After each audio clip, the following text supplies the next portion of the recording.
Your message to businesses struggling with the post-COVID physical distancing rules and all the changes to our daily lives? One example raised this week was inconsistency about number of people who can attend funerals and a further inconsistency about the number of people who could attend a wake after a funeral. Is there a period of bumpy transition for us all? Well, what the National Cabinet does, and this goes to the very first question we had, is it sets baselines and then the states and the territories are adopting those baselines when they feel that they are ready to do that. They have actually adopted them more quickly than we had expected, and that's really pleasing. That's because the epidemiology, the actual case numbers, are lower than had been anticipated, so we're well ahead of that schedule. What that may mean is that sometimes people are bringing forward the lifting of restrictions. That should be celebrated.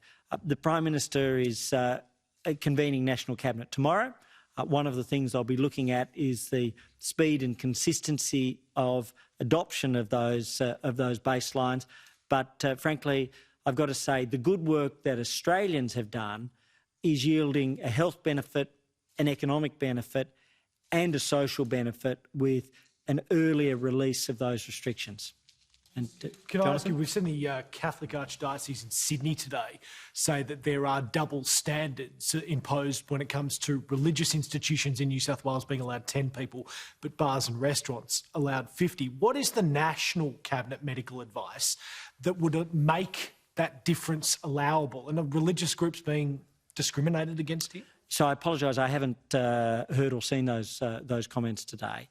Generally what the National Cabinet has done is to allow the freedoms to be adopted with regards to weddings and funerals, and each of the states are going at their own pace in terms of what they believe is appropriate. I'll leave that to the New South Wales Premier. And our goal, though, is consistent with the health advice and the safety to give people the best chance to lead their normal lives in the safest way possible going forwards.